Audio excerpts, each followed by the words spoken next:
It's another Thunder Thursday on News OK Live. I'm Mike Sherman, sports editor of the Oklahoman. Soon to be joined by Thunder beat writer Darnell Mayberry and hopefully our columnist Jenny Carlson, Anthony Slater, and Barry Trammell, normal contributors to regular contributors to Thunder Thursday. They're on assignment. Of course, Thunder Thursdays are brought to you by our good friends at Wheeler Chevrolet. Take that drive down I-40. Save yourself some time and money. Our set looks a little different today. It's not a set. I'm broadcasting from my desk here at the Oklahoman. The entire operations of the Oklahoman will be moving downtown to a brand new headquarters right across the street from the Cox Center, across the street from the Colcord Hotel. We'll be right smack dab in the middle of downtown Oklahoma City in 2 weeks. And our video studio and all of our operations are in the process of moving down, which is why we're broadcasting just from my desk today. We're going to be soon joined by Darnell Mayberry, who is home this week. Anthony Slater is making his way from New York City to Memphis, where on Saturday the Thunder will play the Memphis Grizzlies in a really tough game. Of course, by now you know the Thunder has his performance has sort of hit the skids. A loss last night to the New York Knicks, a team that was playing for position in the lottery, a team made up of guys on 10-day contracts, guys who were included in some salary dumps, and Carmelo Anthony. And that's about all the Knicks had, and yet they beat the Thunder last night in convincing fashion in spite of a 40-point effort by Russell Westbrook. Basically the only offense the Thunder had last night. Two of the other starters went scoreless. I speak of Andre Robertson and Perry Jones. And so it's just to hit a tough stretch for the Thunder. A not great performance against the Minnesota Timberwolves at home. And then this loss to the Knicks that was really sort of chalked up as a win for a team in desperate need of those wins to get back into playoff position and hasn't made it yet. Checking with Eric Horn, our News OK web editor, to see whether Darnell has picked up our link and can join us. He's going to be broadcasting from the podcast studio downstairs. Eric, you found Darnell yet? I'm going to call him on the phone. We're live right now. Just call him right here on the phone and get him on. Stand by. Hey, you got the link?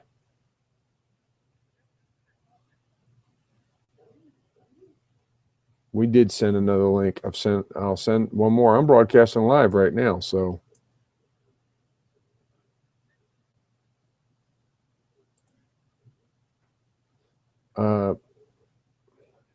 Okay, bye. Yeah, that was Darnell. Sorry for the interruption. They were just didn't have the correct link. I hope for them to be joining us soon. Of course, Anthony Slater covered the game in New York and wrote about it for today's editions of the Oklahoman News OK. You can read that story right now.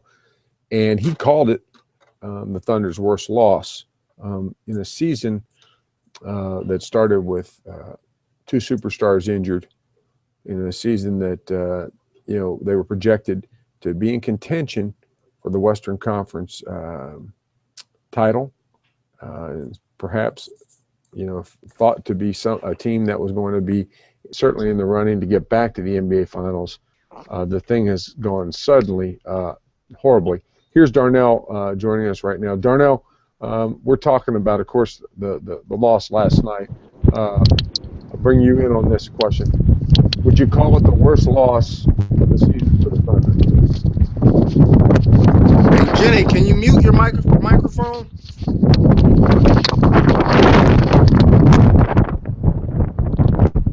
Jenny, that sounded like the takeoff of like the space shuttle, didn't it? Jenny, mute your mic. I don't know, Mike. I think the loss is definitely up there. I mean, I wouldn't call it necessarily the worst loss, but I do think it's up there in the top maybe 3 to 5. It was a bad loss. The Knicks are really, they're not competitive this year. They're one of the worst teams in the league. If the Thunder had beaten them, they would have been the worst team in the league. So that's certainly a game that you've got to go in there and win. even without Kevin Durant. I mean, they beat them here in Oklahoma City without Kevin Durant by 25 plus. So that's not a team that you should struggle against for the entirety of the game and then come out in the fourth quarter and give up 30 plus and lose the game. So, I think that was an absolute bad loss.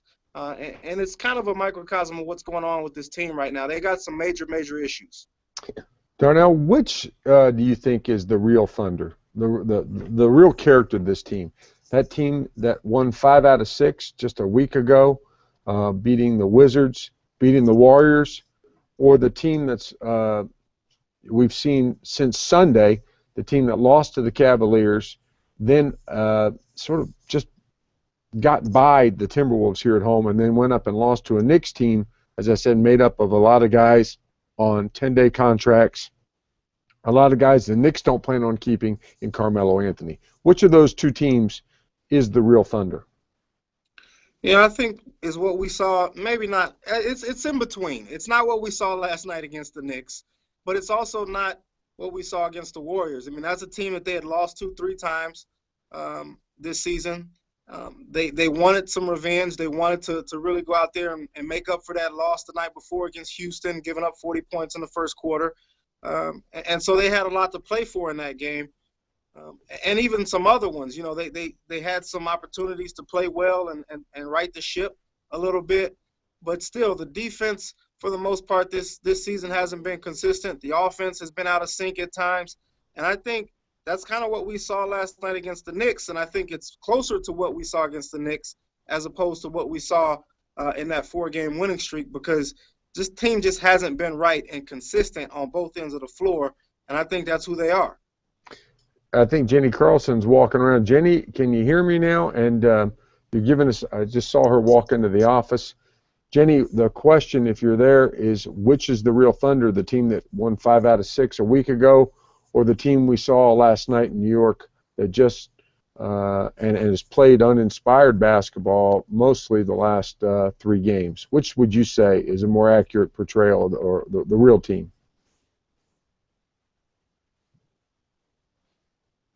We got her muted. Do I have her muted? Hey, Jenny, can you hear me? Unmute. My goodness. Jenny, try it now.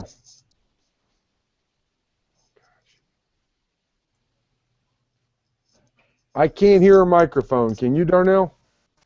Gosh.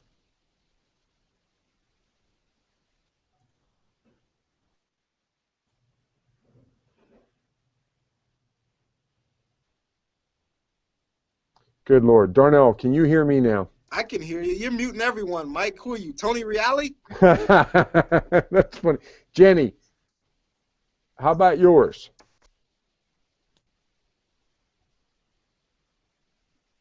What is going on here? It says Mike muted Jenny. Where is that? I see it at the bottom of my screen. How about now? How about now? You know, when we move downtown, we're going to just be in great situation here because we're not going to have amateurs running the microphones. But I'm afraid. I think you just muted yourself. Jenny, how about you now?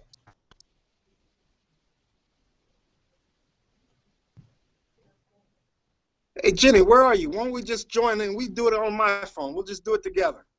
I just ejected her from the broadcast. Maybe when she comes back in, I won't mute her this time. Darnell, let's get Jenny hopefully back on the mic. So here's the Thunder sitting out of the NBA Western Conference playoff position right now, looking up at the Phoenix Suns, who looked to me to be pretty good basketball last night. Looked good in what I saw of them against the Washington Wizards. How hard do you think it's going to be to overtake the Suns? The Thunder's got a very favorable February. They should be healthy, you would think, by then. Kevin Durant gets over this sprained toe. I think they got 10 home games in February, so that sounds like a lot. I got to check that. But They got a really favorable schedule in February, and I think they can make up some ground in that month.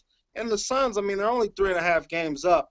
And every time the Thunder wins or loses, the Suns seem to lose, except for last night. The Thunder lost to the Knicks, and the Suns beat the Wizards at home. So that was the only time in the last week and a half that the Suns have actually made the Thunder pay for losing a game and actually gaining a little bit more ground. But I think they should be able to catch up. And they still got like 36 games left, so they got plenty of time to do it. I just think that they got to win games like last night against New York. Hey, we got Jenny here, so if you got a question to her, hopefully you can hear her and we don't have problems here. Pull her on in. That sounds great. Jenny, the question I was asking you, I wanted to get your take on this. Will the real Thunder please stand up? More likely that the Thunder we saw last night in New York, or the one that won 5 out of 6 games just a little more than a week ago? Well, I think I heard Darnell saying that it's probably to neither extreme, and I tend to agree with that.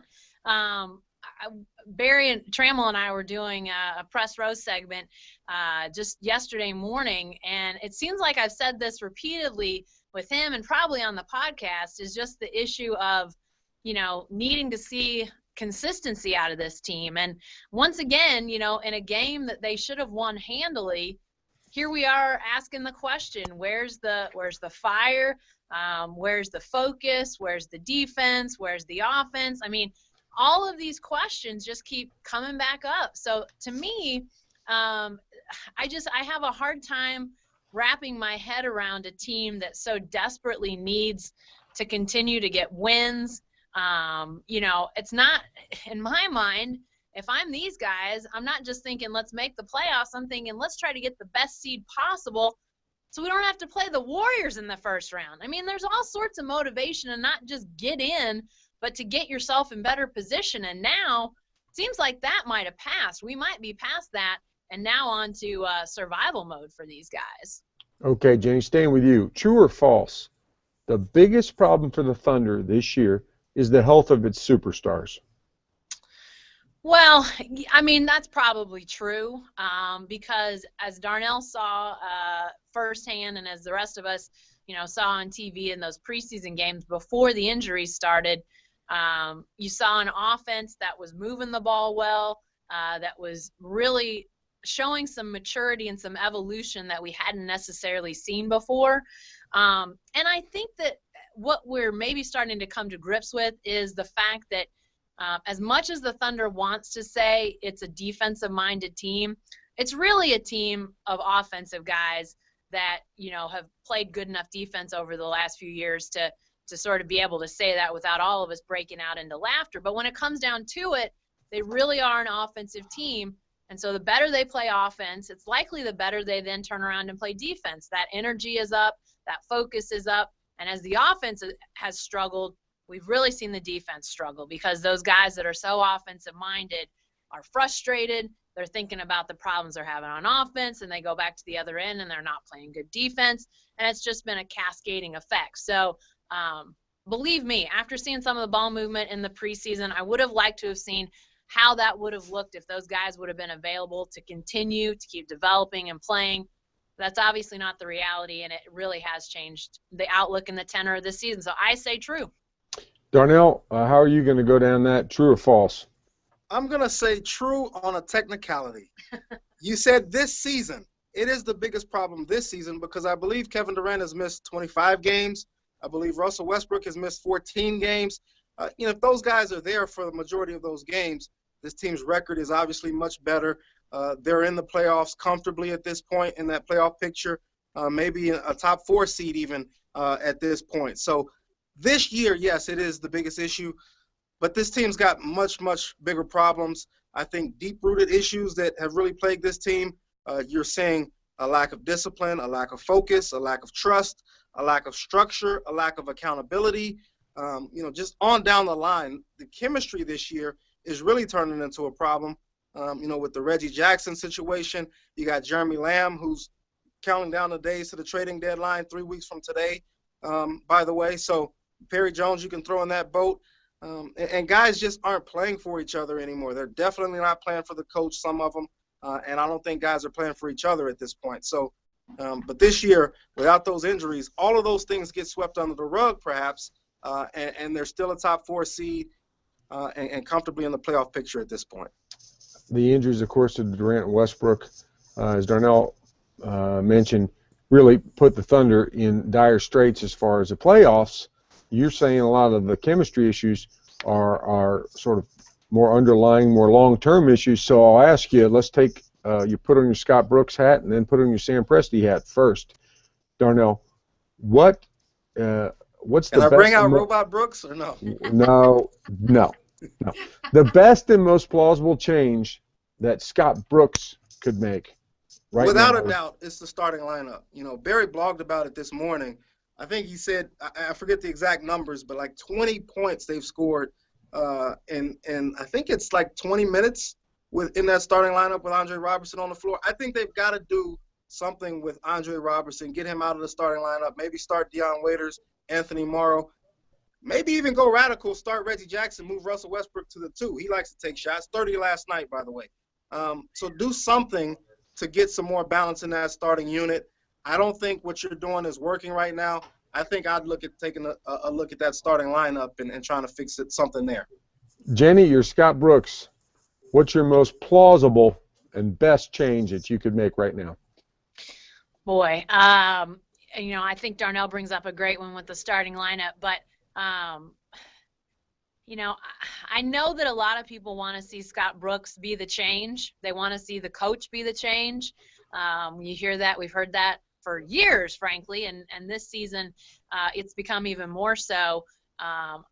You know, to me, you still got a guy that's dealing with an injured superstars this season, and it's a little bit hard to judge. But I think what Darnell said is right. There's definitely some messages that Scott Brooks is likely delivering because, you know, who in their right mind wouldn't be saying some of the very things we're talking about here? And clearly the message is not getting through anymore. You know, I'm not sitting here saying it's time to change coaches because I was saying this to Darnell actually before we got on and some other people today. I think there's got to be some if people want to point fingers at Scott Brooks, that's fair, that's legitimate. But you've got to also say that these guys that are, you know, wearing the short pants have got to have some accountability in the way that they're showing a lack of motivation. You know, I write for the newspaper for a living, and while I appreciate having an editor like you, Mike, other editors who are, you know, talking about what we're doing, at the end of the day, you don't need to stand over my shoulder the whole time and cheer while I write. I mean, I've got a personal level of pride that I'm going to go and get the job done. And right now, there's a lot of guys getting paid a lot more than I am to play basketball who aren't showing a ton of personal pride. And, you know, Darnell was talking about deeper-seated issues. You know, I just wonder if, you know, who that guy that's going to stand up and say, you know, guys, we got to change our attitude. We got to start playing with that personal pride. Maybe that was Derek Fisher last year. Maybe that was Royal Ivy in past years. Maybe that guy doesn't exist in that locker room anymore. Maybe that's an issue. I know I didn't answer your question, Mike, but, you know, I'm sure that a lot of what we're saying needs to be done, Scott Brooks is doing. You know, to me, the biggest thing that they could do, that he could do, is get Russell Westbrook to have some, you know, have some more accountability in the way he plays out there. Although he scored 40 points last night, so without him doing what he does, maybe they lose by 18 or 28 or who knows what. So, you know, it's hard. It's a hard job Scott Brooks has been tasked with, but he's got to get some help from his guys. And right now, he's got a lot of guys that aren't giving him a ton of help. Jenny, you referenced Royal Ivy, of course, Derek Fisher, more recent than him. We've seen the Thunder go out and get some veteran leadership for that bench. We've seen them go get some in the backcourt, guys who didn't play a whole lot but were sort of a wise head on the bench. So, Darnell, as we sort of shift to what is the best and most plausible change Sam Presti could make, you said the countdown to the trade deadline has begun. What can Presti do to get this team back in the position he and others think it needs to be? Trade some of these guys. He's got to trade Reggie. He's got to trade Jeremy Lamb. He's got to trade Perry Jones. Those guys, I was in Orlando, and we were sitting right there. The Ford Center, when it was the Ford Center, had these seats to the left of the basket. You're basically adjacent to Clay Bennett and Aubrey McClendon for the media. And, I was sitting there in Orlando, and it's right there toward the end of the bench for the Thunder. Jeremy Lamb and Perry Jones rarely got up. Every time they made a basket, we remember how Hasheem Thabeet used to lead the cheering section on the end of the bench. The cheering section is done. You can see that it's clear that this team is not really as invested as it once was, and you got guys on the end of the bench who have basically just given up on this team and playing for a greater goal. And Jeremy Lamb and Perry Jones are basically counting down the days, like I said, so why not just get rid of them sooner rather than later? And I throw Reggie Jackson in there. He's no longer playing for this team. I think he's playing for himself. He's playing for a contract. He's auditioning for his next big opportunity. So, I don't think you can win with guys like that. You might win games here and there, but if you get into the playoffs, what's the point in getting in there if you're just going to get smacked by Portland or Golden State or Memphis? So I think they got to make some changes. And if I'm Sam Presti, I'm trying to trade all three of those guys for something. I don't care what I get back at this point, a first-round pick, a couple picks, maybe another rotation player. But the chemistry at this point is beyond repair with some guys. And for the longest, this team has really tried to conduct its business a certain way, keep certain guys in that locker room, keep certain guys out of that locker room in terms of their character, personalities. Well, now they got some guys that have crept in for various reasons. They're just not the Thunder type of guys anymore. And I think you got to make a play to try to get someone else in here or to get those guys out of here. Addition by subtraction, pretty much. Jenny, Darnell, what kind of return do you think Sam Presti could get in that situation? He's not dealing from a strong hand. Reggie Jackson, of course, is not having the season he was expected to have. A candidate for Sixth Man of the Year. I think all of us would have projected that, especially the way he closed last season and played in the playoffs. Not even close. No steps forward for Lamb. No steps forward for Perry Jones. What's the possible return here? Yeah, it's definitely not as powerful a position as it was even a couple weeks ago. I mean, it wasn't too long ago that we had that night where we all thought, and Reggie Jackson even thought, that he had been traded. And now it just doesn't seem like there's been any sort of his stock has gone downhill. So Sam Presti will have to work some serious magic to get some things in return. And, Darnell mentioned first-round draft picks and things like that. It may have to be that it's not immediate people. It might have to be, those acquisitions for down the road. Sam Presti always likes to have a variety of tricks in the bag, everything from exceptions to picks to obviously players with differing spots in their contracts. So, it may have to be something like that. But, as crazy as it sounds, there are still plenty of NBA teams that are probably, will be willing to deal for Reggie Jackson and maybe give you something that you might want and need. And, I think what Darnell said is right, to have somebody that really wants to be there. Maybe even if they're not going to play a ton of minutes, if they want to be there, that's still going to be a step ahead of where you see Perry Jones and Jeremy Lamb right now. If they've checked out and they're not wanting to be there and they're not playing, but, a couple minutes here and there, you might as well have somebody that, sort of on, again, the Royal Ivy plan of not playing a ton, but at least he's a guy who wants to be there. He sees the benefit in being in an organization that's good, playing with guys like Durant and Westbrook and having a chance to potentially go to the playoffs or something even greater. I think that's the type of thing you got to look for if you're Sam Presti. Maybe not the obvious star type of acquisition, but somebody that can be a boost, that can come in and maybe with fresh eyes look around and say, hey, if we just get after it, we're in good shape. I mean, I don't know. I just think fresh eyes, fresh perspective might actually be something that beyond rebounds and points and block shots might actually benefit this team. Darnell, what's your level of concern about Kevin Durant's latest injury, a big toe injury, suffered late in that game in Cleveland on Sunday? I would probably say maybe a 4 out of 10. I don't think it's going to be something that's going to be lingering the rest of the season.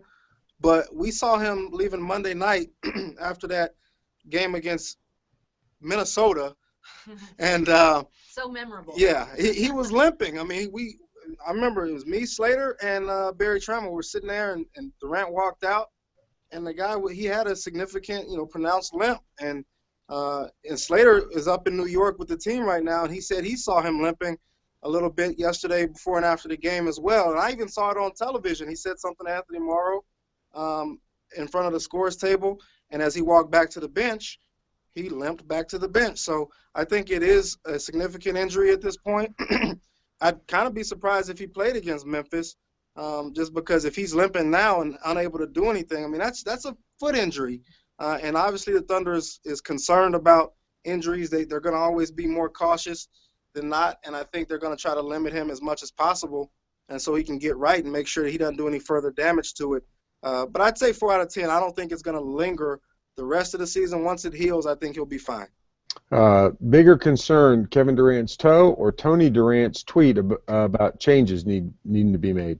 Kevin Durant's toe. I think a lot of people agree with Tony Durant's tweet. So even though it was cryptic and he didn't exactly name names, I think everyone can assume he was talking about Scott Brooks. And it's the second brother who's mentioned that changes should be made, needed to be made. And I think a lot of people in Thunderland right now agree with him. Jenny, last question for you and Darnell. Darnell referred to this earlier about the number of home games coming up. By my count, there's stretches in February. There's a stretch where there's 7 out of 10 games at home. There's a stretch in March, I think 8 out of 9. And if you even go to larger trends, it's clear the Thunder's going to be at home. They're going to be around here because in one of those stretches, the only games elsewhere are in Dallas and San Antonio. So I ask you, could Loud City save the season for the Thunder? That's a great point. This is obviously a team that seems to play a little bit better this year at home. I don't know about Darnell. He could fill you in a little bit more on this, but I feel like the crowds have been a little bit not bad, but I think more sort of they're waiting to see if this team can get it together. You're still seeing high attendance. As we look around the league, it's obvious there are lots of other places that don't have near the attendance of the Thunder, even as they've struggled. But I've just sort of noticed almost a hesitation to, sort of jump in the pool with both feet like, people have in recent years. Obviously, the belief that when Durant and Westbrook got back that everything would be okay has been proven to be wrong. And so people are kind of, I think, waiting to see if this team can get it together before they really, really are in all the way. That's not to question their loyalty, because obviously they're still buying tickets, they're still going, they're still giving their time. To me, that's loyal. It's just sort of how much do they want to believe that this team can still get something significant done. I do think it's a great home court advantage, and I think that the Thunder's going to have to use it. They're going to have to use it as a springboard, because we did some math earlier today. If 50 is still the win total, you're going to have to hurry. You're going to have to win a bunch of games and not mess around. It's 8 out of 10, 7 out of 10 sort of thing. So you got to win those games at home. Darnell, this season really feels a lot more like one of those Hornet seasons when you were sort of watching a team that was hovering a little bit above and maybe a little bit below 500, just on the cusp of that playoffs, a team that was led by a superstar, and then, but with the injuries, David West, remember he had the paternity leave for a long time. Chris Paul got hurt. It really feels like that. But the energized crowd at home, and we always said role players don't travel, young players play better at home. Is there any chance that Loud City could save the day and propel this team back into the playoffs and back into the way it likes to play? It all depends on how they come out. What is that, Sunday against Orlando, the next home game? Monday. If they come out and they've got 5-7 points in the first 5 to 7 minutes, I think you're going to start to hear boos. I think people are really getting fed up. And like Jenny said, I mean, it's a tamer crowd this year. It's much more of a tame crowd than it's been in the past. I don't know if it's the injuries. I don't know if they're just waiting for people to get healthy, or if they've just smartened up and realized, hey, it's a long season. We can't do this for 41 nights out of the year every year. But for whatever reason, these guys the fans are not as into it as they once were. They're still showing up, like Jenny said. They're still supporting the team, but it's much more of a tame crowd this year. And now I think they're restless. And one more bad performance, I think the Boo Birds are coming out in Oklahoma City, something we've rarely seen. Thanks, Darnell. That's all for this edition of Thunder Thursday, but you can stay with the best coverage team every day at News OK and every morning in the Oklahoman. Thanks, guys.